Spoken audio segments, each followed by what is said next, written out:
নমস্কার বন্ধুরা, মাত্র দুটো উপকরণ দিয়ে কিভাবে খুব সহজেই তোমরা রূপোর গয়না নতুনের মতো পরিষ্কার করে ফেলতে পারো বাড়িতে, সেটাই আজকে তোমাদের সাথে শেয়ার করব।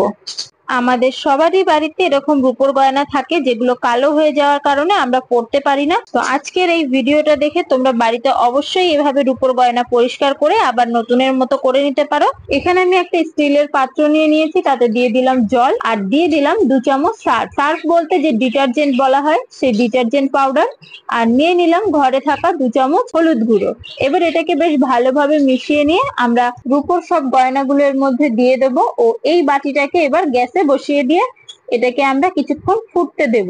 এই পুরো জলটা ফুটে ফুটে যখন পুরো কমে শুকিয়ে আসবে তখন এটাকে আমরা নামিয়ে নেব। আর এই কাজটা কিন্তু আমাদের স্টিলের পাত্রতেই করতে হবে, কারণ অ্যালুমিনিয়ামের পাত্রে করলে অ্যালুমিনিয়ামের পাত্রটা পুরো লালচে রঙের হয়ে যাবে, যে দাগটা পরে আর তোমরা তুলতে পারবে না। তাই স্টিলের পাত্রতেই এটাকে এভাবে জাল দেবে। এবার গয়নাগুলো ঠান্ডা হয়ে গেলে পরে এরকম জামা কাপড় ঘষার যে ব্রাশ গুলো আছে সেই ব্রাশ দিয়ে এপিট ওপিট উল্টে বেশ ভালোভাবে এটাকে ঘষে নেব। আর এই যে আংটির ফাঁকগুলো, এগুলোর মধ্যে একটা দাঁত মাজার যে ব্রাশ হয় টুথব্রাশ, সেই টুথব্রাশ দিয়ে বেশ ভালোভাবে ঘষে পরিষ্কার করে নেব।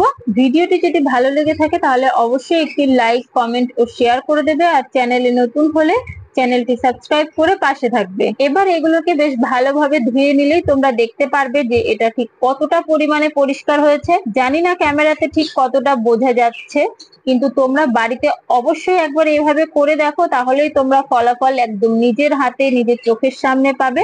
এই জিনিসগুলো সবই আমাদের ঘরেতে থাকে, তাই তোমাদের এটা করতে কোনো রকম এক্সট্রা কোনো পয়সা খরচা হবে না। তাই বাড়িতে অবশ্যই একবার এভাবে করে দেখো আর আমাকে কমেন্ট করে জানাতে ভুলো না যেন।